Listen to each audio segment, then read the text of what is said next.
Os gritos desesperados de Miguel ecoavam pela escuridão gelada da madrugada, rasgando o silêncio pesado que envolvia a fazenda Esperança Perdida como um sudário mortuário. Mas Teodora já não suplicava mais por clemência com palavras trêmulas e joelhos machucados na terra fria. Suas mãos calejadas seguravam com força protetora os 3 corpos pequenos e trêmulos de seus filhos, enquanto seus olhos negros, brilhantes de lágrimas não derramadas, fixavam-se na janela iluminada do 2º andar da Casa Grande, onde a silhueta imponente de Dona Eulália Vasconcelos observava a cena com satisfação cruel e olhos febris que pareciam arder com um fogo antinatural. A lua minguante mal iluminava o caminho de pedras irregulares que levava para fora da propriedade, lançando sombras distorcidas que dançavam como espíritos inquietos ao redor da família expulsa. Miguel, com seus 9 anos de idade e costas já marcadas por cicatrizes prematuras de castigos injustos, segurava a mão gelada de Rosa, que aos 6 anos chorava silenciosamente, apertando contra o peito magro a única boneca de pano que possuía, feita com retalhos roubados da costura da Casa Grande. Damião, o caçula de apenas 4 anos, estava pendurado nas costas de Teodora, seus bracinhos finos agarrados ao pescoço da mãe com força desesperada de quem sente que o mundo inteiro está desmoronando ao seu redor.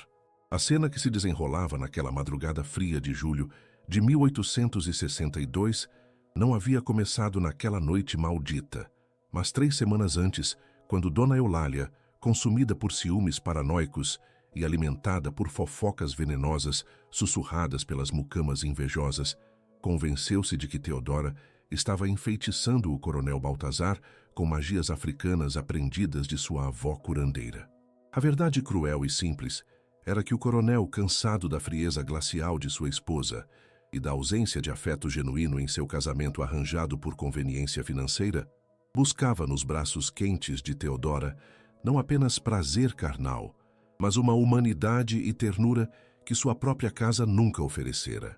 Mas para Dona Eulália, educada nos salões perfumados do Rio de Janeiro e criada para acreditar que escravizados eram propriedades sem alma ou sentimentos reais, a ideia de que seu marido pudesse genuinamente preferir uma mulher negra era insuportável, uma afronta que queimava sua alma orgulhosa mais do que qualquer traição comum. Durante 17 dias intermináveis, Dona Eulália planejou meticulosamente sua vingança, consultando até mesmo um padre corrupto que lhe assegurou que expulsar uma escrava e sua prole bastarda era não apenas aceitável, mas um ato de purificação moral necessário para restaurar a ordem divina na propriedade. Ela esperou pacientemente até que o coronel Baltazar partisse para Santos, onde negociaria a venda de 5.000 arrobas de café com comerciantes ingleses, uma viagem que duraria no mínimo 2 semanas completas. Na primeira noite após a partida do marido, quando o relógio da sala de jantar marcava exatamente 2 horas da manhã, horário em que até os cães de guarda dormiam profundamente, Dona Eulália acordou Firmino, o feitor mais cruel e leal que possuía. Aquele homem de rosto marcado por varíola e coração ainda mais desfigurado pela maldade acumulada em 45 anos de vida brutal. Firmino não fez perguntas desnecessárias quando recebeu as ordens sussurradas com urgência contida. Ele simplesmente pegou sua lanterna de querosene, ajustou o chicote pendurado no cinto de couro gasto e caminhou com passos pesados em direção à senzala grande, onde Teodora dormia abraçada aos 3 filhos em um único colchão de palha infestado de pulgas. A porta de madeira podre foi arrombada com um chute violento que acordou não apenas Teodora e as crianças, mas outras 12 famílias que dividiam aquele espaço sufocante que cheirava eternamente a suor, medo e desesperança acumulados. A luz amarelada e tremulante da lanterna revelou o rosto endurecido de Firmino, seus olhos pequenos e cruéis brilhando com o prazer sádico de quem executa ordens que permitem extravasar toda a violência reprimida em sua alma deformada. Levanta, sua desgraçada, você e essa ninhada de bastardos que carrega no colo da sinhá, ele rosnou com voz rouca de quem bebera cachaça até tarde da noite anterior. A senhora da casa ordenou que você e seus filhos do demônio deixem esta propriedade imediatamente, antes que o sol nasça e revele a vergonha que você trouxe para esta família honrada. Teodora sentiu seu coração se partir em 1000 pedaços afiados, como vidro caindo de grande altura e se estilhaçando irreparavelmente no chão duro da realidade cruel. Ela sabia que esta noite eventualmente chegaria, pois observara nos últimos meses o olhar cada vez mais carregado de ódio que Dona Eulália lhe direcionava sempre que cruzavam caminhos nos corredores da casa grande. Mas saber que algo terrível estava chegando e realmente enfrentá-lo eram experiências completamente diferentes, separadas por um abismo de dor que nenhuma preparação mental poderia atravessar. Por favor, Sr. Firmino, suplico apenas até o amanhecer para preparar as crianças, para conseguir roupas adequadas e alguma comida para a jornada. Teodora implorou com voz que tentava manter firme, mas traía seu desespero profundo. Não temos para onde ir. Não conheço nada além desta fazenda onde nasci e trabalhei desde que tinha 7 anos de idade, desde que me arrancaram dos braços de minha própria mãe vendida para uma fazenda no Maranhão. A resposta de Firmino foi um riso cruel e seco que parecia arranhar a garganta ao sair. A sinhá foi muito clara em suas instruções, e eu não vou desobedecer uma ordem direta arriscando meu próprio pescoço por causa de você e esses moleques indesejados. Você tem exatamente 10 minutos para juntar o que conseguir carregar nas costas e desaparecer pelos portões da frente antes que eu solte os cães de caça que terão prazer em perseguir carne fresca. Celina, a mucama de 28 anos que sempre fora gentil com Teodora, apesar dos riscos envolvidos em demonstrar qualquer tipo de solidariedade, observava a cena horrível se desenrolando de sua posição na sombra, escondida atrás de um pilar de madeira carcomido. Seu coração batia descompassado contra as costelas, dividido entre o medo paralisante de ser descoberta ajudando e a urgência moral de fazer algo, qualquer coisa, para amenizar o sofrimento que testemunhava. Quando Firmino finalmente saiu da senzala para verificar se os portões estavam destrancados, Celina aproveitou aqueles poucos minutos preciosos para correr até Teodora e pressionar em suas mãos trêmulas um pequeno embrulho de pano que continha 3 pães de milho ressecados, um pedaço de carne seca dura como sola de sapato e uma garrafa de barro com água que provavelmente duraria no máximo 2 dias se fosse racionada cuidadosamente. Vá para o norte seguindo a estrela guia que brilha mais forte no céu noturno. Celina sussurrou urgentemente em seu ouvido, suas unhas cravando no braço de Teodora com a intensidade de quem tenta passar não apenas informação, mas esperança impossível. Existe um quilombo escondido no córrego escondido, nas encostas da Serra da Mantiqueira, a cerca de 8 dias de caminhada se você mantiver bom ritmo e conseguir evitar as patrulhas de capitães do mato que rondam as estradas principais. Pergunte por Jerônimo, um homem alto com uma cicatriz profunda, atravessando o rosto do olho esquerdo até o queixo. Ele ajuda fugitivos a encontrar refúgio seguro, longe do alcance dos senhores cruéis. Teodora apertou a mão de Celina com gratidão que nenhuma palavra poderia expressar adequadamente, seus olhos se encontrando em um momento de compreensão profunda entre duas mulheres que compartilhavam o mesmo destino de opressão, apenas com variações de intensidade e crueldade. Nos minutos desesperados que se seguiram, Teodora conseguiu juntar apenas um cobertor fino e rasgado, que mal protegeria contra o frio intenso das noites de inverno no interior paulista, 2 mudas de roupa surradas para as crianças e um pequeno saquinho de pano contendo ervas medicinais, que sua avó lhe ensinara a identificar e usar para tratar febres, feridas infectadas e dores de estômago. Não havia tempo para mais nada, nenhuma despedida adequada das outras mulheres que choravam silenciosamente, testemunhando a expulsão, nenhum momento para processar emocionalmente o fato de que tudo o que conhecia estava sendo arrancado violentamente em questão de minutos. Miguel segurou firme as mãos de seus irmãos menores, enquanto a mãe amarrava Damião nas costas, com um pano improvisado, transformando seu próprio corpo em transporte humano para a criança pequena demais para caminhar longas distâncias. Quando finalmente atravessaram os portões de ferro enferrujado da Fazenda Esperança Perdida, o nome irônico da propriedade nunca parecera tão apropriado e cruel simultaneamente. A estrada de terra que se estendia à frente desaparecia na escuridão impenetrável, um caminho literal e metafórico para o desconhecido assustador que os aguardava.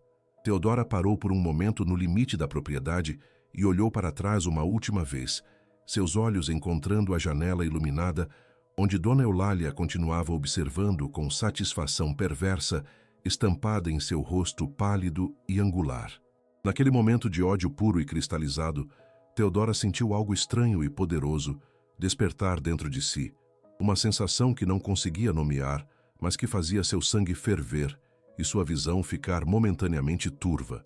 Sem perceber conscientemente, seus lábios se moveram pronunciando palavras em um dialeto africano que ela nem sabia que conhecia, palavras herdadas de ancestrais distantes que carregavam peso de gerações de sofrimento e clamor por justiça. Aquela noite, o desgraçada que separou mãe de filhos conhecerá a dor que infligiu multiplicada 100 vezes, que os espíritos dos injustiçados a assombrem até que ela implore por perdão de joelhos, que cada lágrima que arrancou de olhos inocentes se transforme em pesadelo eterno que a persiga sem descanso. As palavras saíram de sua boca como vapor visível no ar gelado da madrugada, formando padrões estranhos que pareciam flutuar por um momento antes de se dissiparem em direção à casa grande, como se carregadas por ventos invisíveis que obedeciam a leis diferentes das naturais. Teodora piscou, confusa com o que acabara de fazer, mas não havia tempo para questionar impulsos misteriosos. Miguel puxava insistentemente sua saia rasgada, urgindo-a a se mover antes que Firmino voltasse com os cães prometidos. A família iniciou sua caminhada desesperada pela estrada empoeirada que serpenteava através de cafezais intermináveis, plantas que haviam sido cultivadas com o suor e sangue de milhares de escravizados ao longo de décadas de exploração sistemática. A lua minguante oferecia iluminação fraca e incerta, que transformava cada sombra em ameaça potencial, cada som noturno em possível perseguidor se aproximando. Rosa tropeçou diversas vezes em pedras invisíveis, seus pezinhos descalços e machucados sangrando levemente, mas ela não reclamou uma única vez, compreendendo instintivamente que reclamações seriam luxos que não podiam se permitir. Damião adormeceu pesadamente nas costas de Teodora depois de apenas 1 hora de caminhada, seu corpinho magro tornando-se peso morto que fazia os ombros dela queimarem com dor crescente a cada passo dado. Miguel, com sua maturidade forçada e prematura, adquirida através de anos testemunhando violências que nenhuma criança deveria ver, assumiu o papel de guardião vigilante, seus olhos jovens, mas já cansados, vasculhando constantemente a escuridão ao redor, procurando por sinais de perigo. Ele carregava um pedaço de madeira encontrado na beira da estrada, improvisando uma arma ridiculamente inadequada, que mesmo assim lhe dava algum conforto psicológico de estar fazendo algo para proteger sua família fragmentada. As horas se arrastavam com lentidão torturante, enquanto eles colocavam distância gradual entre eles e a fazenda, cada quilômetro percorrido representando simultaneamente liberdade crescente e incerteza amplificada sobre o que encontrariam pela frente. Quando a primeira luz cinzenta do amanhecer começou a clarear o horizonte distante, revelando paisagens de colinas suaves, cobertas por cafezais que se estendiam até onde a vista alcançava, Teodora permitiu-se finalmente parar para descansar sob uma árvore grande cujos galhos retorcidos ofereciam alguma proteção contra o vento frio que começava a soprar das montanhas distantes. Ela distribuiu pequenos pedaços do pão de milho entre os filhos famintos, reservando para si apenas migalhas insuficientes para satisfazer a fome que mordia seu estômago vazio. A água foi racionada cuidadosamente, apenas alguns goles pequenos para cada um, pois não sabiam quando encontrariam um rio ou riacho onde pudessem reabastecer a garrafa de barro que já mostrava rachaduras preocupantes. Enquanto as crianças mastigavam lentamente o pão duro, saboreando cada bocado como se fosse banquete real, Teodora permitiu-se alguns momentos raros de reflexão sobre tudo o que havia acontecido nas últimas horas caóticas e aterrorizantes. Ela pensou no coronel Baltazar, o homem que alternadamente lhe dava momentos de ternura roubada e a tratava como propriedade descartável, dependendo de seu humor e conveniência. Ela nunca se iludiu pensando que havia amor real naquele relacionamento forçado e desequilibrado, mas havia desenvolvido algo parecido com afeto complicado por aquele homem que ao menos a tratava com gentileza ocasional, um contraste gritante com a crueldade constante de Dona Eulália. Agora mesmo ele estava provavelmente dormindo tranquilamente em alguma hospedaria confortável em Santos, completamente alheio ao fato de que a mulher que aquecera sua cama por 5 anos e os 3 filhos que ele silenciosamente reconhecia como seus haviam sido expulsos como animais indesejados no meio da madrugada. A raiva que Theodora sentiu naquele momento de clareza dolorosa era diferente de qualquer emoção que experimentara antes. Não era a raiva explosiva e momentânea que surge e passa rapidamente, mas algo mais profundo e permanente, uma transformação fundamental em como ela via o mundo e seu lugar nele. Durante toda a sua vida de 32 anos, vividos em cativeiro, ela havia aceitado com resignação aprendida que algumas pessoas nasciam para mandar e outras para obedecer, que a ordem natural das coisas colocava pessoas de pele clara acima de pessoas de pele escura, em uma hierarquia imutável estabelecida por Deus e pela natureza. Mas olhando agora para os rostos de seus 3 filhos, inocentes vítimas de um sistema que os condenara antes mesmo de nascerem, algo quebrou irreparavelmente dentro dela, uma crença fundamental desmoronando e sendo substituída por algo novo e potencialmente perigoso. O que tornava Dona Eulália superior a ela, Theodora se perguntou pela primeira vez em sua vida com genuína curiosidade intelectual em vez de aceitação passiva. A pele mais clara, os vestidos importados de Paris, a educação em francês e piano. Theodora havia cuidado dos filhos de Dona Eulália quando eram bebês, alimentando-os com seu próprio leite enquanto seus próprios filhos mamavam o que sobrava, e sabia com certeza absoluta que bebês brancos choravam, sujavam fraldas e precisavam de cuidados constantes exatamente como bebês negros. Ela havia visto Dona Eulália em momentos de fraqueza, doente com febres, assustada com tempestades, vulnerável e humana por baixo de todas as pretensões de superioridade. A diferença entre elas não era natural ou divina, mas construída e mantida através de violência sistemática e repetida, uma mentira enorme contada tantas vezes que todos aceitaram como verdade inquestionável. Esta compreensão revolucionária não trouxe conforto ou paz, mas sim um fogo novo e perigoso que começou a queimar no peito de Theodora, alimentado por anos acumulados de humilhações engolidas, dores suportadas em silêncio e dignidade pisoteada diariamente.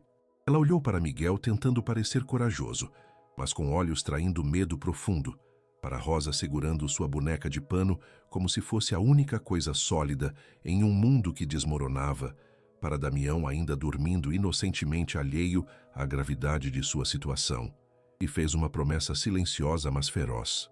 Seus filhos não cresceriam como ela crescera, aceitando correntes invisíveis como inevitáveis e naturais. Ela encontraria o quilombo que Celina mencionara, aquele lugar mítico onde pessoas como ela viviam livres e determinavam seus próprios destinos, e lá seus filhos aprenderiam que dignidade era direito de nascimento, não privilégio concedido por generosidade de senhores caprichosos. Mas primeiro precisavam sobreviver aos próximos 8 dias de jornada, através de território hostil, onde cada pessoa que encontrassem poderia potencialmente ser inimiga, pronta para entregá-los às autoridades por recompensa monetária, ou simplesmente por acreditar que escravizados fugitivos precisavam ser devolvidos aos seus proprietários legítimos. Theodora ajustou Damião nas costas, certificando-se de que o pano que o segurava estava bem amarrado, e estendeu as mãos para Miguel e Rosa. Vamos, meus amores.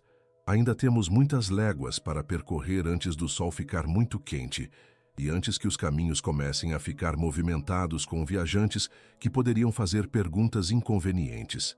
As crianças se levantaram obedientemente, suas perninhas cansadas protestando, mas obedecendo à necessidade urgente de continuar.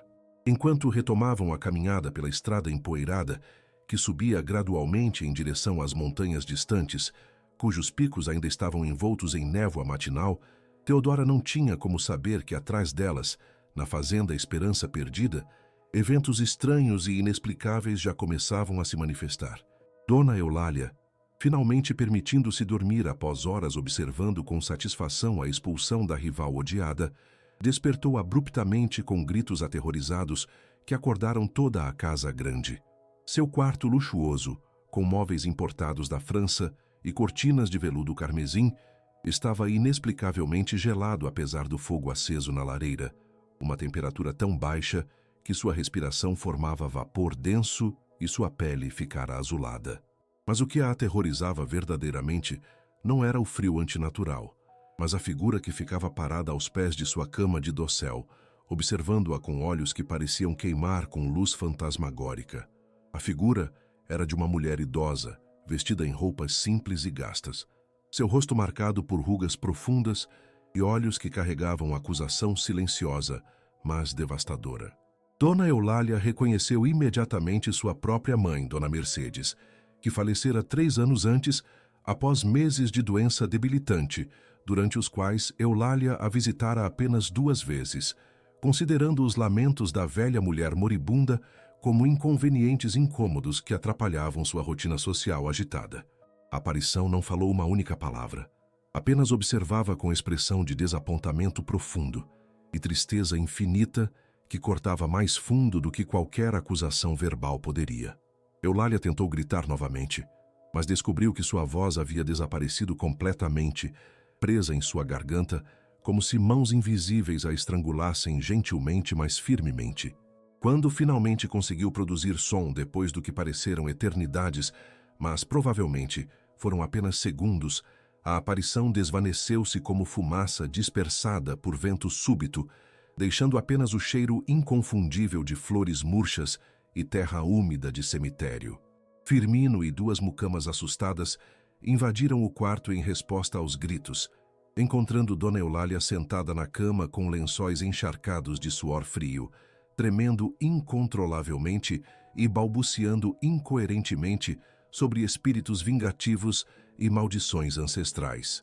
O médico da vila foi chamado urgentemente, mas não conseguiu encontrar causa física para o terror que consumia a sinhá, prescrevendo apenas tinturas calmantes à base de ópio e repouso absoluto.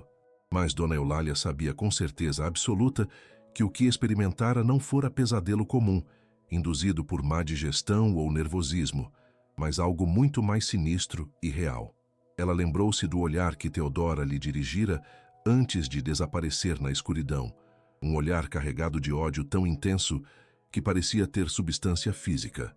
Lembrou-se também das histórias sussurradas entre as escravizadas sobre feitiçarias africanas poderosas, capazes de atravessar distâncias e punir opressores cruéis, histórias que ela sempre descartara como superstições primitivas de pessoas ignorantes e supersticiosas.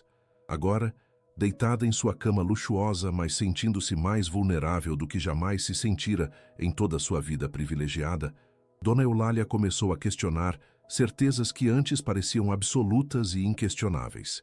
O amanhecer que revelava para Theodora e seus filhos um caminho difícil, mas possível em direção à liberdade, revelava simultaneamente para Dona Eulália o início de um tormento que apenas começava, uma jornada através de culpa reprimida e terrores sobrenaturais que a forçariam eventualmente a confrontar monstruosidades que habitavam não em mundos espirituais distantes, mas em seu próprio coração endurecido e alma corrompida por privilégio e crueldade normalizados. Os 5 dias que se seguiram à expulsão testaram os limites da resistência humana de Theodora e seus filhos, de maneiras que ela jamais imaginara possíveis.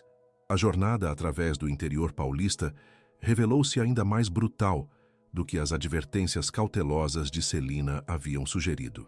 Durante o 2º dia de caminhada sob sol escaldante, que queimava suas peles já ressecadas e rachadas, eles encontraram um riacho de águas barrentas, mas ao menos potáveis, onde conseguiram reabastecer a garrafa de barro e lavar rapidamente os rostos cobertos de poeira vermelha que grudava na pele misturada com suor. Foi ali, descansando brevemente à sombra rala de arbustos secos pelo inverno rigoroso, que Miguel perguntou pela primeira vez a pergunta que Theodora mais temia responder, mas sabia que eventualmente viria. Mãe, Por que a Sinhá nos odeia tanto se nunca fizemos nada de errado para ela? A voz do menino de 9 anos carregava confusão genuína que partia o coração de Theodora em pedaços ainda menores do que já estava. Como ela poderia explicar para uma criança as complexidades perversas de um sistema onde pessoas eram tratadas como objetos, onde ciúmes se transformavam em violência institucionalizada, onde o amor entre sua mãe e o pai deles era simultaneamente real e impossível, condenado desde o início por leis e costumes que consideravam tal união como abominação contra a ordem natural? Theodora puxou Miguel para perto, abraçando-o com força que expressava todo o amor protetor que sentia, mas também o desespero de não ter respostas adequadas para perguntas que desafiavam explicações simples. Algumas pessoas, meu filho, aprenderam a acreditar que são melhores do que outras apenas por terem nascido com pele mais clara ou em famílias mais ricas. Ela começou cuidadosamente, escolhendo palavras que uma criança pudesse compreender sem perder a verdade essencial. Elas constroem muros altos ao redor de seus corações para não terem que sentir a dor que causam em outros, porque se realmente sentissem essa dor, se realmente vissem nossa humanidade completa, não conseguiriam continuar fazendo o que fazem. Dona Eulália não nos odeia porque somos ruins ou fizemos algo errado. Ela nos odeia porque nossa existência mesma a força a confrontar verdades sobre seu marido e sobre si mesma que ela não quer encarar. É mais fácil para ela nos culpar e nos remover do que questionar o mundo que a colocou em posição de poder absoluto sobre nossas vidas.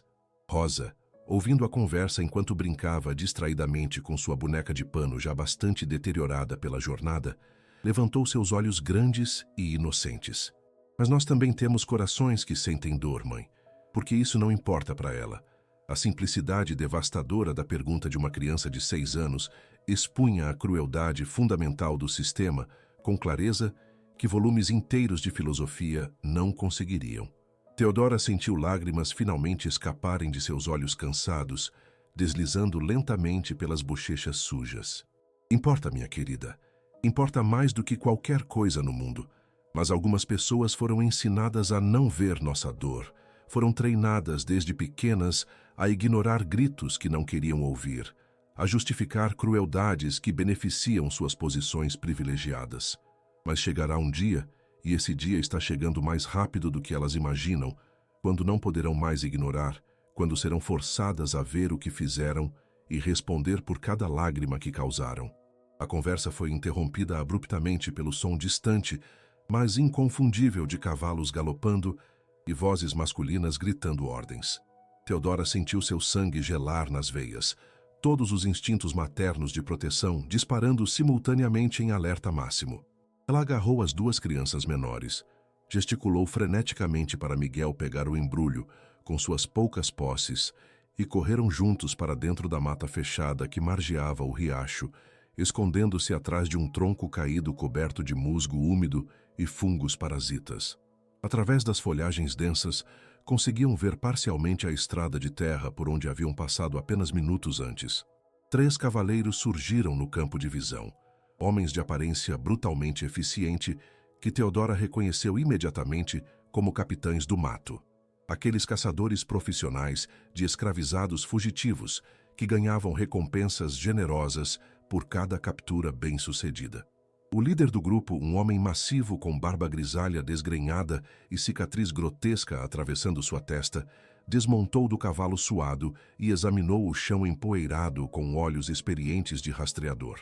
Passaram por aqui recentemente, talvez 1 hora, no máximo 2.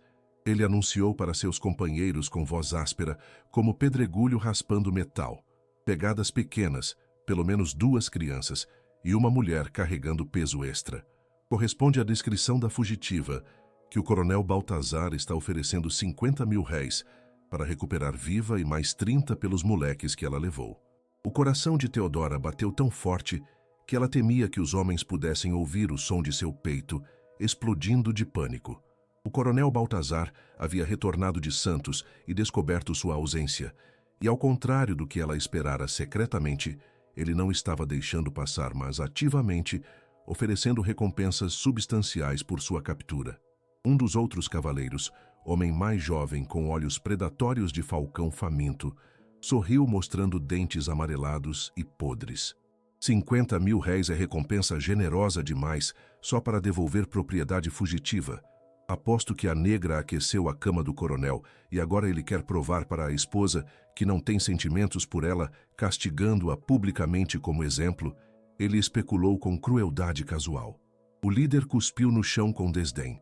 Não nos pagam para especular sobre dramas domésticos dos senhores, nos pagam para rastrear e capturar. Então, é exatamente isso que faremos. Vamos dividir aqui. Você segue pela estrada principal, eu verifico essa trilha lateral que leva ao povoado de Santa Rita. E você? Ele apontou para o terceiro homem que permanecia calado observando tudo. Verifica essa mata aqui ao redor do riacho. Parecem bons lugares para esconderijo temporário. Teodora pressionou as mãos firmemente sobre as bocas de Rosa e Damião, seus olhos transmitindo urgência desesperada para que permanecessem absolutamente silenciosos. Miguel, demonstrando coragem além de seus 9 anos, pegou um punhado de terra úmida e esfregou nos rostos dos irmãos menores e no próprio rosto, camuflagem improvisada que poderia fazer diferença crucial entre serem descobertos ou passarem despercebidos. Os minutos que se seguiram pareceram se arrastar com lentidão torturante de pesadelo, cada segundo alongado até limite de quebra dos nervos humanos. O terceiro cavaleiro desmontou e começou a caminhar lentamente em direção à mata, seus olhos vasculhando metodicamente os arbustos e árvores, procurando por qualquer sinal de presença humana escondida. Ele passou a menos de 5 metros de onde estavam agachados, tão perto que Teodora podia ouvir sua respiração pesada e o ranger do couro de suas botas gastas. Damião, assustado e sem compreender totalmente o perigo, começou a choramingar baixinho, um som quase imperceptível, mas que naquele momento de silêncio absoluto soava como trovão anunciando tempestade devastadora. Teodora o apertou mais forte contra o peito, sussurrando uma canção de ninar africana tão baixinha que era mais vibração do que som, tentando acalmá-lo antes que o choro aumentasse e os denunciasse. O cavaleiro parou abruptamente, sua cabeça virando na direção deles como animal farejando presa próxima. Teodora fechou os olhos com força, murmurando preces desesperadas para qualquer entidade divina ou ancestral que pudesse estar ouvindo, implorando por proteção que sabia que provavelmente não mereciam ou receberiam. Então, como se em resposta impossível às suas preces silenciosas, algo extraordinário aconteceu. Um bando enorme de pássaros negros, dezenas deles, talvez centenas, explodiu repentinamente das árvores acima com cacofonia ensurdecedora de grasnidos agudos e bater frenético de asas, voando diretamente em direção ao cavaleiro que levantou os braços instintivamente, protegendo o rosto do ataque aéreo inexplicável. Os pássaros não realmente o atacaram, apenas voaram perigosamente perto, criando confusão e desorientação suficientes para que ele recuasse cambaleando, tropeçando em raízes expostas e caindo pesadamente de costas, com impacto que arrancou todo o ar de seus pulmões. Os outros 2 cavaleiros, ouvindo a comoção, correram para ajudar o companheiro, encontrando-o no chão pálido e tremendo, balbuciando sobre maldições e feitiçarias. Essa mata está enfeitiçada. É lugar de espíritos malignos que protegem os que buscam refúgio aqui. Ele insistiu com convicção nascida de medo genuíno, recusando-se terminantemente a continuar procurando naquela área amaldiçoada. O líder do grupo, homem pragmático que normalmente descartaria tais superstições como bobagens de fracos, olhou ao redor da mata com desconforto visível, sentindo algo indefinível, mas perturbador no ar pesado daquele lugar. Temos outras pistas para seguir, e outros fugitivos com recompensas igualmente generosas sendo oferecidas. Ele decidiu finalmente. Não vale a pena arriscar nossas vidas perseguindo fantasmas em matas enfeitiçadas quando há alvos mais fáceis esperando captura em outros lugares. Os 3 homens remontaram seus cavalos e partiram em galope rápido, suas figuras desaparecendo gradualmente na distância empoeirada até se tornarem apenas pontos minúsculos e, finalmente, nada. Teodora permaneceu absolutamente imóvel por longos minutos após a partida dos caçadores, sem ousar acreditar que realmente haviam escapado de situação que parecia não ter saída possível. Quando finalmente permitiu-se relaxar ligeiramente, a tensão insuportável que mantinha cada músculo de seu corpo rigidamente contraído, ela olhou ao redor da mata com novo respeito e algo parecido com um temor reverente. Os pássaros que haviam salvado suas vidas, através de intervenção inexplicável, estavam pousados calmamente nos galhos acima, observando-os com olhos pequenos e brilhantes que pareciam carregar inteligência impossível para criaturas simples da natureza. Theodora sussurrou agradecimentos em dialeto africano que nem sabia que conhecia, palavras surgindo de algum lugar profundo em sua memória ancestral, homenagens aos espíritos protetores que talvez ainda vigiavam descendentes distantes mesmo após gerações separadas por oceano violento e escravidão brutal.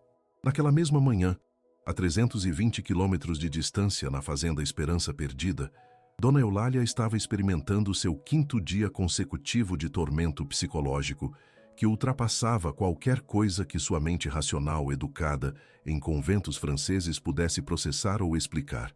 As aparições de sua mãe morta haviam se tornado evento noturno regular, cada visita trazendo acusações silenciosas mais devastadoras.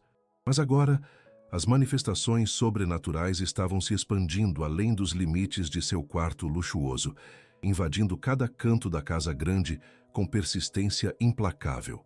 Espelhos refletiam por frações de segundo rostos que não estavam realmente ali. Rostos de crianças com olhos acusadores que ela gradualmente reconhecia como os filhos que Theodora havia carregado por 9 meses, cada um enquanto trabalhava até exaustão nas lavouras e na casa. O pior eram as noites, quando sons inexplicáveis ecoavam pelos corredores vazios da mansão. Choro de bebê que parecia vir de todos os lugares e nenhum lugar simultaneamente. Vozes infantis sussurrando em línguas que ela não compreendia, mas que faziam seu sangue gelar em suas veias. Dona Eulália parou de dormir completamente, suas olheiras se aprofundando dramaticamente. Seu rosto outrora belo e cuidadosamente mantido com cremes importados, transformando-se em máscara cadavérica de terror e exaustão. O médico da vila, chamado novamente após ela desmaiar durante o café da manhã, sugeriu discretamente ao coronel Baltazar que talvez a senhora precisasse de tratamento especializado em instituição apropriada na capital. Eufemismo educado para sugerir que ela estava perdendo a sanidade. Mas Dona Eulália sabia com certeza absoluta que não estava louca, que o que experimentava era real em níveis que transcendiam explicações materiais simples.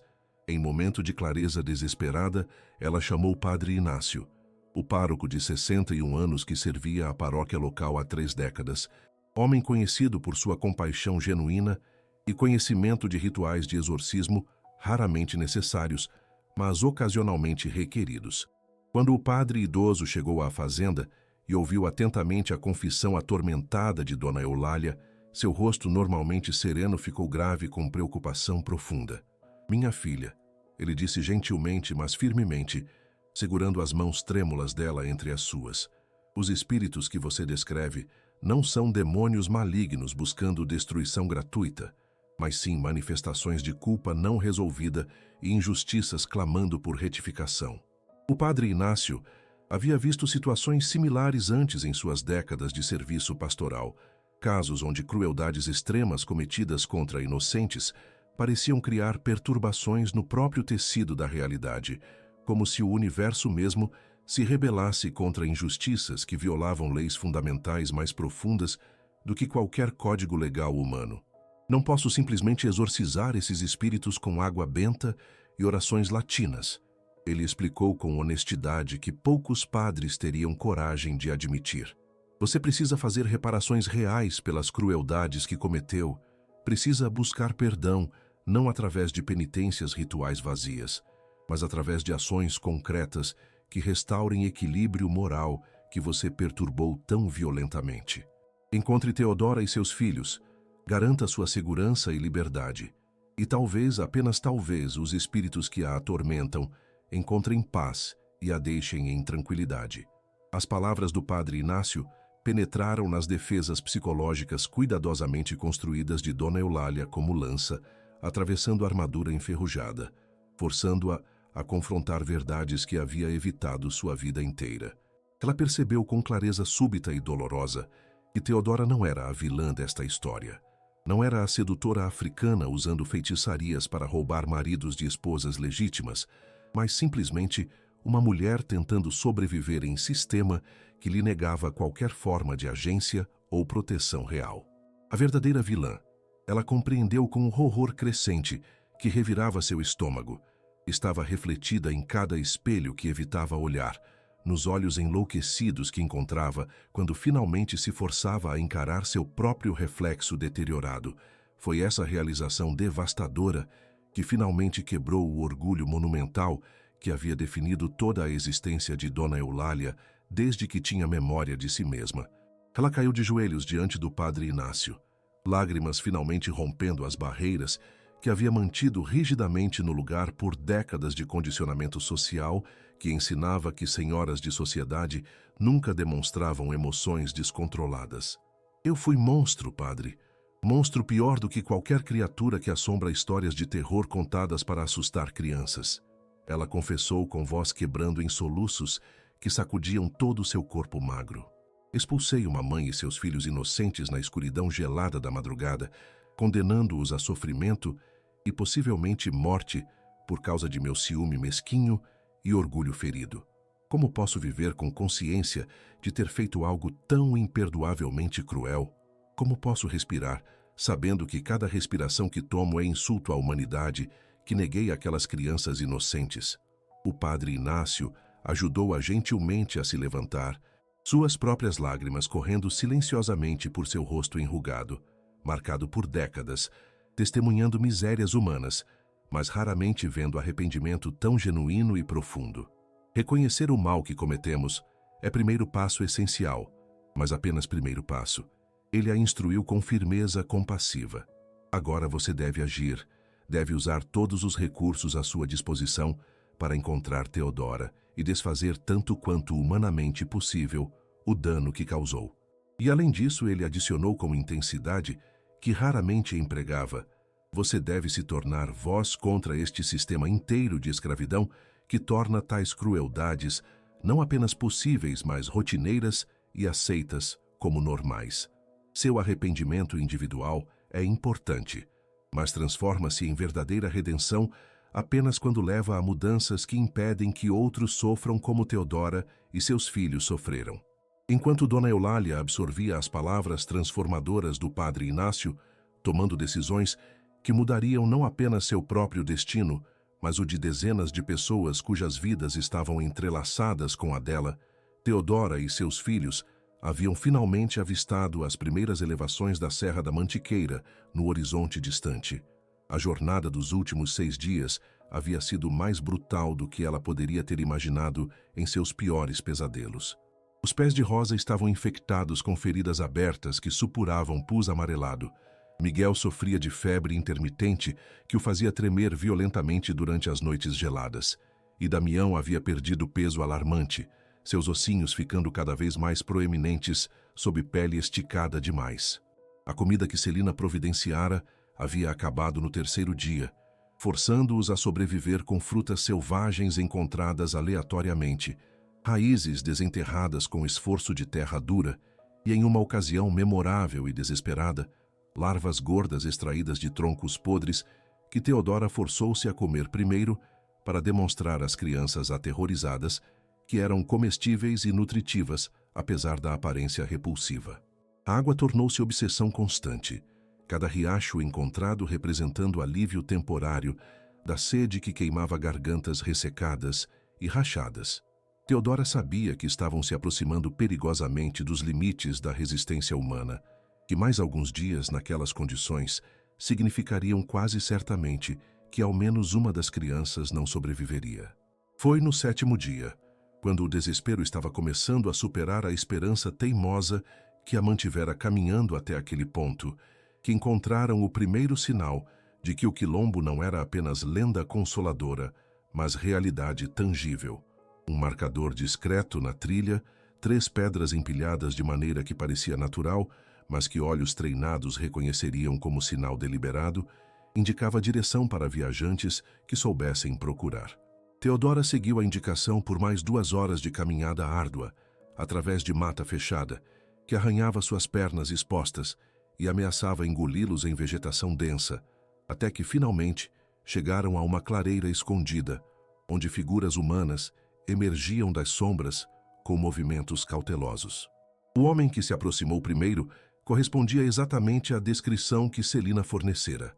Alto e musculoso, com cicatriz grotesca, cortando seu rosto do olho esquerdo até o queixo, memória permanente de alguma batalha ou castigo sobrevividos. Jerônimo, ele se identificou com voz profunda, mas surpreendentemente gentil. Bem-vindos ao Córrego Escondido, lugar onde correntes são quebradas e dignidade é restaurada. Vocês estão seguros agora, completamente seguros. Ninguém aqui vai machucá-los ou enviá-los de volta ao inferno de onde fugiram. Teodora olhou nos olhos daquele homem forte e viu refletida ali compreensão profunda de tudo que haviam atravessado. Reconhecimento de sobrevivente para sobreviventes. Suas pernas, que haviam caminhado fielmente por 7 dias através de território hostil, movidas apenas por vontade desesperada de proteger seus filhos, finalmente cederam, e ela caiu de joelhos na terra macia da clareira, puxando suas 3 crianças para abraço apertado, enquanto lágrimas de alívio finalmente eram permitidas fluir livremente. Se esta história está tocando seu coração, se você consegue sentir a dor de Teodora e a transformação de Dona Eulália, deixe nos comentários qual momento até agora mexeu mais profundamente com você. Foi o desespero de uma mãe protegendo seus filhos contra todos os odds impossíveis, ou foi ver uma opressora finalmente confrontar a monstruosidade de suas próprias ações? Sua reflexão é importante, porque histórias como esta só continuam sendo contadas quando pessoas como você demonstram que valorizam verdades difíceis sendo reveladas. E se você está descobrindo conosco esses segredos esquecidos da nossa história, essas narrativas que livros oficiais frequentemente omitem ou suavizam, inscreva-se no canal Os Segredos Esquecidos e ative o sininho para não perder os próximos capítulos desta jornada poderosa. Porque conhecer o passado com honestidade brutal não é apenas exercício acadêmico, mas ferramenta essencial para construir futuro mais justo, onde crueldades como as que Teodora sofreu nunca mais sejam possíveis ou toleradas. Agora vamos descobrir juntos o que acontece quando 2 mulheres, uma buscando liberdade impossível e outra buscando redenção igualmente improvável, têm seus destinos entrelaçados de maneiras que nenhuma delas poderia ter previsto. Os 3 meses que Teodora e seus filhos passaram no quilombo do Córrego Escondido foram os primeiros dias de suas vidas em que acordavam sem medo paralisante do que o novo dia poderia trazer. A comunidade de 47 pessoas que haviam construído aquele refúgio impossível nas encostas íngremes da Serra da Mantiqueira operava com princípios radicalmente diferentes de tudo que Teodora conhecera na fazenda Esperança Perdida. Aqui não havia senhores e escravizados, apenas sobreviventes ajudando outros sobreviventes, compartilhando recursos escassos com generosidade que desafiava a lógica econômica cruel do mundo exterior que os havia rejeitado e brutalizado. Jerônimo, o líder respeitado mas não autoritário da comunidade, havia fugido de uma fazenda de café em Campinas 17 anos antes, carregando nas costas não apenas as cicatrizes físicas de incontáveis açoitamentos, mas também conhecimentos preciosos sobre agricultura, construção e navegação através de territórios hostis que transformara em recursos cruciais para a sobrevivência coletiva do quilombo.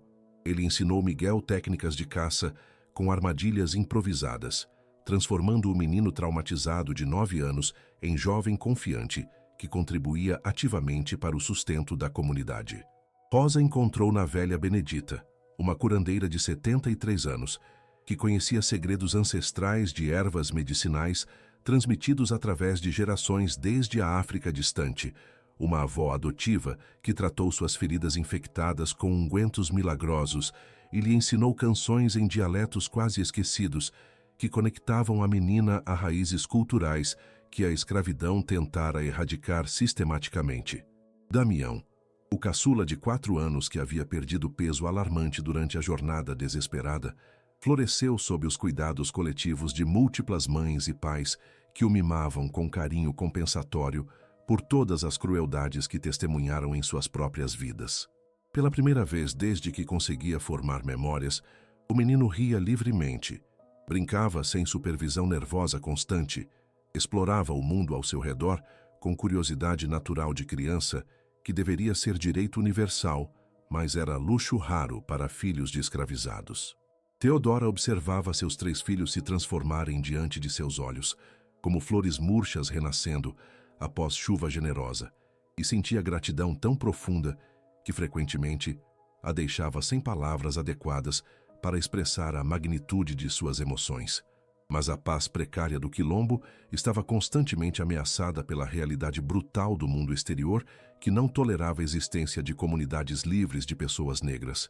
Patrulhas de capitães do mato circulavam periodicamente pela região, seguindo rumores vagos e pistas falsas plantadas deliberadamente por simpatizantes que viviam em povoados próximos e discretamente forneciam informações enganosas para proteger os fugitivos escondidos nas montanhas. Vigias postados em pontos estratégicos ao redor do perímetro do Quilombo mantinham vigilância constante, prontos para soar alarmes que dariam aos residentes minutos preciosos para evacuar para cavernas secretas, mapeadas cuidadosamente como último recurso caso a invasão fosse inevitável. Foi no final do 3º mês de residência no Quilombo, quando Theodora estava finalmente começando a acreditar que talvez, apenas talvez, um futuro diferente fosse possível para sua família, que a notícia impossível chegou através de mensageiro ofegante que havia corrido 5 léguas através de trilhas traiçoeiras.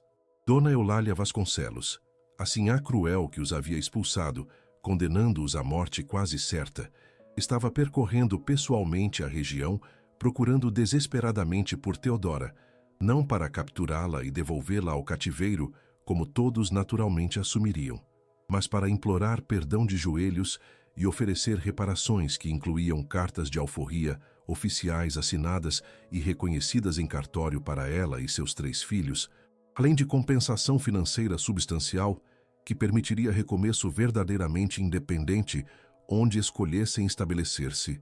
A reação inicial de Theodora à notícia foi descrença absoluta seguida por raiva ressurgente que ela pensara ter processado e superado durante os meses tranquilos no Quilombo. Esta é a armadilha óbvia, ela declarou com voz dura para a Assembleia de Residentes reunidos urgentemente para discutir a situação extraordinária. Dona Eulália quer me atrair para campo aberto, onde posso ser capturada facilmente. Ela nunca demonstrou um único momento de compaixão genuína em todos os anos que a conheci. Por que acreditaríamos que subitamente desenvolveu consciência moral? Mas o mensageiro, um homem livre de ascendência mista que trabalhava discretamente ajudando quilombos através de rede clandestina de apoiadores, insistiu com urgência crescente na autenticidade da transformação de Dona Eulália. Eu testemunhei pessoalmente a mudança nela. Vi com meus próprios olhos a mulher que antes exalava orgulho e crueldade, agora consumida por remorso, que a está literalmente destruindo. Ele explicou com convicção que fez alguns presentes reconsiderarem suas suspeitas iniciais. O padre Inácio, homem conhecido em toda a região por sua integridade inquestionável, está acompanhando-a e garantindo que não há engano ou armadilha envolvidos. Ela trouxe os documentos de alforria. Eu os li pessoalmente. Estão devidamente assinados pelo coronel Baltazar, sob pressão de sua esposa, que ameaçou escândalo público se ele não cooperasse, e foram registrados oficialmente no cartório de Guaratinguetá, tornando os documentos legalmente válidos que qualquer autoridade seria obrigada a reconhecer. Jerônimo, cuja sabedoria nascida de décadas navegando situações impossíveis, havia salvado o Quilombo incontáveis vezes, colocou sua mão grande e calejada no ombro de Theodora com gentileza que contrastava seu tamanho intimidador. A decisão é sua, e somente sua, irmã. Ninguém aqui vai pressioná-la em nenhuma direção, ele disse com respeito profundo por sua autonomia. Mas vou compartilhar observação que aprendi em 17 anos, vivendo como fugitivo constantemente olhando sobre o ombro. Liberdade conquistada através de fuga é preciosa e importante, mas é também frágil e constantemente ameaçada, podendo ser arrancada novamente a qualquer momento por patrulhas, traições ou simplesmente má sorte.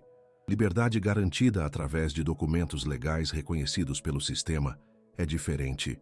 É poder que o próprio sistema não pode facilmente negar sem expor suas próprias contradições. As palavras de Jerônimo ressoaram profundamente com algo que Teodora vinha refletindo durante as noites silenciosas no quilombo. Ela queria que seus filhos crescessem livres, não apenas de correntes literais, mas também do medo constante de recaptura que envenenava cada momento de alegria com ansiedade subjacente. Queria que Miguel pudesse caminhar abertamente por estradas sem precisar se esconder ao avistar viajantes, que Rosa pudesse frequentar escola se algum dia oportunidade surgisse sem precisar mentir sobre suas origens, que Damião crescesse conhecendo dignidade não como privilégio precário, mas como direito inalienável reconhecido até mesmo por leis injustas do Império. Depois de horas de debate interno agonizante, que revirou seu estômago com náusea de ansiedade, Teodora tomou decisão que mudaria não apenas seu destino, mas teria repercussões que ela não poderia prever. Vou encontrá-la, mas não sozinha, e não em local escolhido por ela. Teodora anunciou finalmente com voz firme que surpreendeu até ela mesma. Jerônimo e mais 5 homens armados do quilombo me acompanharão, e o encontro será na capela de Nossa Senhora das Dores, aquela construção abandonada na clareira a meio caminho entre aqui e o povoado de Santa Rita.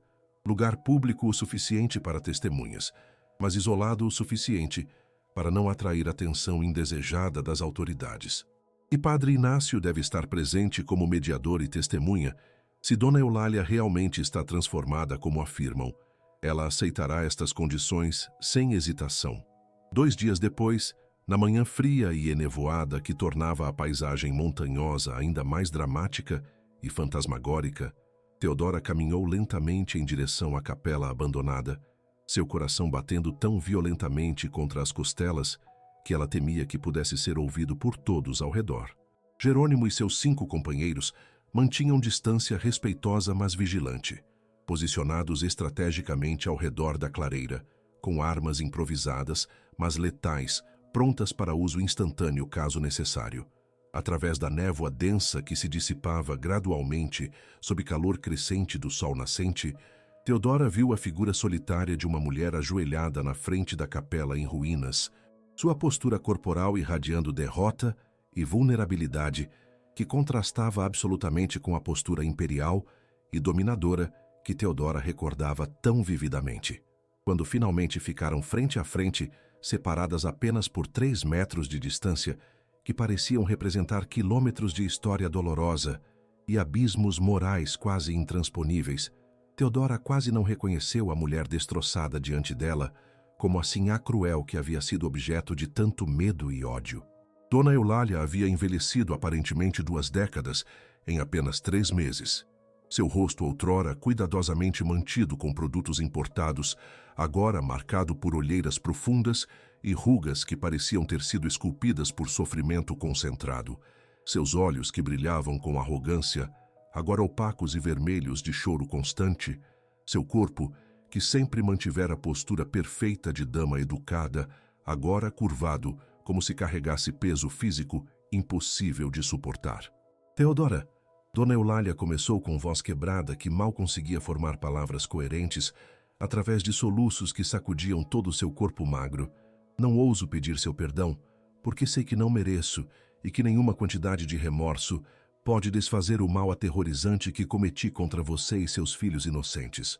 Expulsei vocês na escuridão gelada, sabendo perfeitamente que estava provavelmente condenando crianças pequenas à morte por exposição, fome ou violência de homens cruéis que caçam pessoas como você por recompensas monetárias.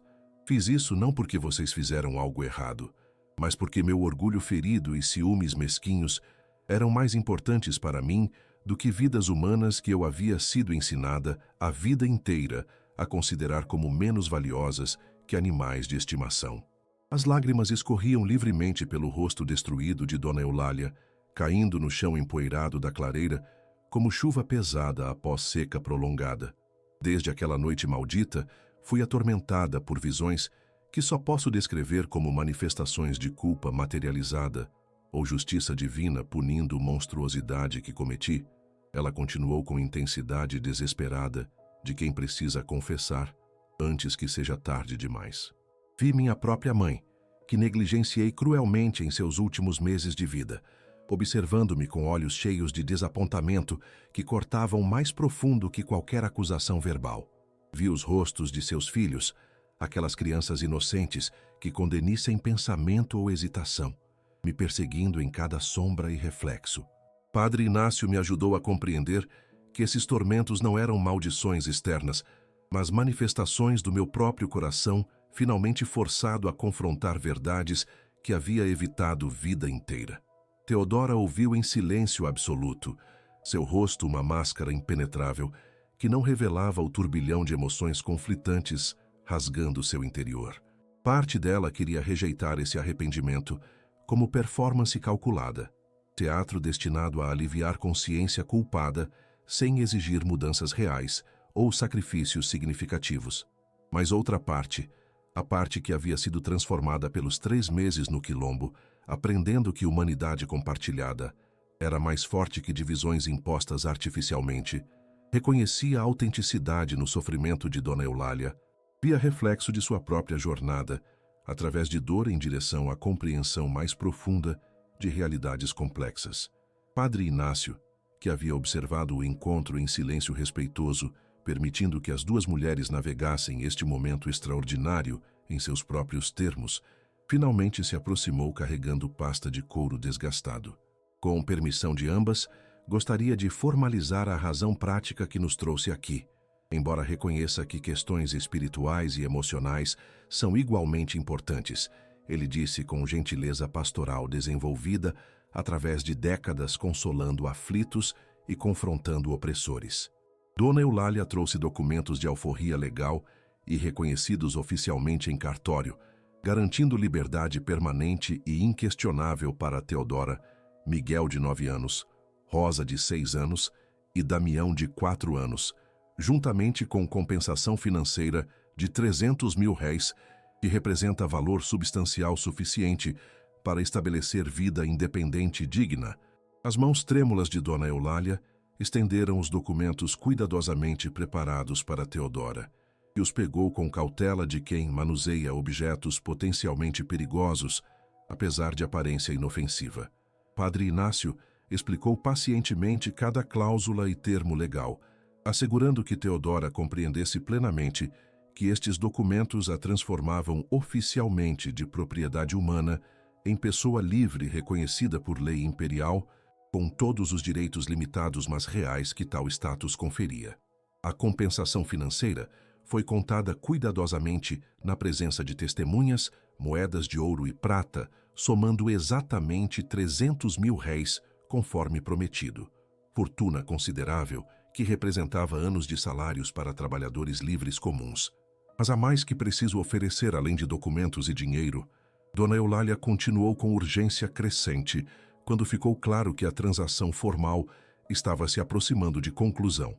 Padre Inácio me ajudou a compreender que arrependimento individual é início necessário, mas insuficiente, que verdadeira redenção exige ação transformadora que impede que outros sofram como você sofreu.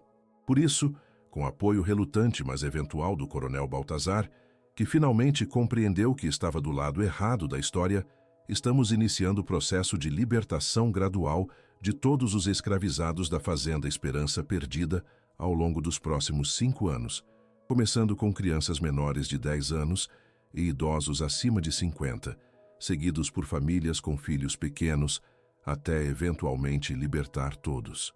A declaração caiu na clareira como bomba explosiva, chocando até mesmo Jerônimo e seus companheiros, que haviam ouvido muitas promessas vazias de senhores arrependidos ao longo de anos, mas raramente testemunhavam ações concretas, correspondendo palavras bonitas. Teodora sentiu algo dentro dela quebrar definitivamente. Não quebra de destruição, mas quebra de transformação. como gelo derretendo após inverno longo, revelando o rio fluindo livre por baixo. Ela olhou nos olhos destruídos de Dona Eulália e viu não a opressora cruel que havia personificado tudo de errado no mundo, mas simplesmente outra mulher, igualmente aprisionada por sistema que deformava tanto opressores quanto oprimidos, finalmente despertando para o horror de sua própria cumplicidade. Não posso oferecer perdão fácil que apague o que você fez. Teodora falou finalmente com voz surpreendentemente calma, considerando a intensidade do momento. Seus filhos carregam cicatrizes físicas e emocionais que nunca desaparecerão completamente, memórias de medo e sofrimento que influenciarão quem eles se tornarão por resto de suas vidas. Mas posso reconhecer que você está genuinamente transformada e que suas ações futuras libertando outros têm potencial de salvar dezenas de famílias de destinos similares ou piores. Isso não é perdão completo, mas é reconhecimento de humanidade compartilhada e possibilidade de mudança real, mesmo após cometer maldades terríveis. As duas mulheres permaneceram ali na clareira, envoltas por névoa matinal, que agora se dissipava completamente, revelando o dia claro e brilhante, conscientes de que este momento representava algo maior do que apenas resolução de conflito individual. Estavam participando cada uma a seu modo imperfeito e hesitante, de transformação social maior, que eventualmente derrubaria todo o sistema brutal de escravidão, embora ambas soubessem que tal transformação levaria ainda décadas de luta e sofrimento antes de se completar. Padre Inácio conduziu prece improvisada de reconciliação imperfeita, mas genuína, pedindo às forças divinas que testemunhassem este momento extraordinário, onde justiça e misericórdia se encontravam em equilíbrio delicado. Quando Teodora retornou ao quilombo do Córrego Escondido, carregando documentos de liberdade e recursos financeiros que transformariam completamente as possibilidades disponíveis para sua família, ela encontrou seus 3 filhos esperando ansiosamente na entrada da comunidade, seus rostinhos marcados por preocupação que só relaxou quando viram a mãe retornando sã e salva. Miguel correu para abraçá-la com força que quase a derrubou. Rosa segurou sua mão com dedos pequenos mas firmes. Damião simplesmente sorriu com inocência de quem ainda não compreendia totalmente a magnitude do que havia acontecido, mas sentia a alegria e alívio irradiando dos adultos ao redor. Aquela noite, reunidos ao redor de fogueira que iluminava rostos de toda a comunidade quilombola, que se tornara a família escolhida, Teodora compartilhou a história completa do encontro impossível com Dona Eulália e das transformações que estavam sendo iniciadas na fazenda Esperança Perdida. Alguns expressaram ceticismo compreensível, nascido de demasiadas promessas quebradas, mas outros viram esperança de que mudanças sistêmicas realmente eram possíveis, quando pessoas suficientes despertavam para injustiças normalizadas e decidiam agir, apesar de custos pessoais envolvidos. Jerônimo, sempre pragmático, mas também visionário, propôs que documentos de liberdade de Teodora poderiam servir como modelo e inspiração para outros, buscando caminhos legais para a liberdade, que complementassem resistência através de quilombos. Nos meses e anos que se seguiram, Teodora tornou-se figura importante em rede crescente de abolicionistas, ex-escravizados e aliados que trabalhavam incansavelmente para desmantelar a instituição de escravidão através de múltiplas estratégias simultâneas. Ela usou compensação financeira para estabelecer pequena escola, onde crianças negras livres e libertas podiam aprender a ler, escrever e fazer contas, habilidades que o sistema deliberadamente negava para manter população escravizada, ignorante e dependente. Miguel cresceu para se tornar professor respeitado que educava a próxima geração sobre história de resistência e dignidade.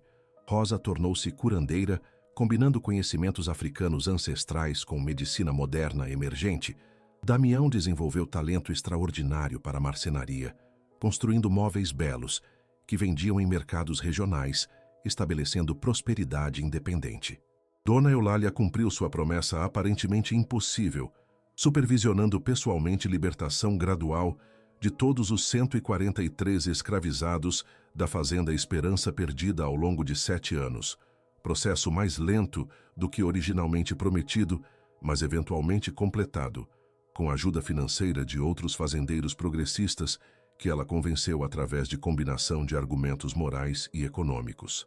A transformação de opressora cruel em defensora apaixonada de abolição nunca foi completamente aceita ou acreditada por todos. Muitos permaneceram justificadamente céticos, vendo sua conversão como tentativa de absolvição barata de culpas imensas. Mas suas ações concretas salvaram dezenas de famílias de sofrimentos inimagináveis, e isso era inegável independentemente de motivações questionadas. A história de Theodora e Dona Eulália eventualmente se espalhou através de região e além, tornando-se lenda sussurrada em senzalas e debatida em salões aristocráticos, exemplo simultâneo de crueldade capaz de habitar corações humanos e possibilidade de transformação mesmo após maldades aparentemente imperdoáveis. Não era história com final perfeitamente feliz, onde todos os ferimentos eram curados e todas as injustiças corrigidas, porque realidade raramente oferece resoluções tão limpas. Era história sobre imperfeição humana em ambos os lados, sobre jornadas dolorosas em direção à compreensão mais profunda, sobre sistema brutal que deformava tanto oprimidos quanto opressores de maneiras diferentes, mas relacionadas. Quando Theodora era velha senhora de cabelos grisalhos e rosto marcado por rugas conquistadas, através de 81 anos de vida extraordinariamente plena, ela frequentemente contava esta história para seus netos e bisnetos, reunidos ao redor de sua cadeira confortável na varanda da casa que comprara com suor honesto de trabalho livre.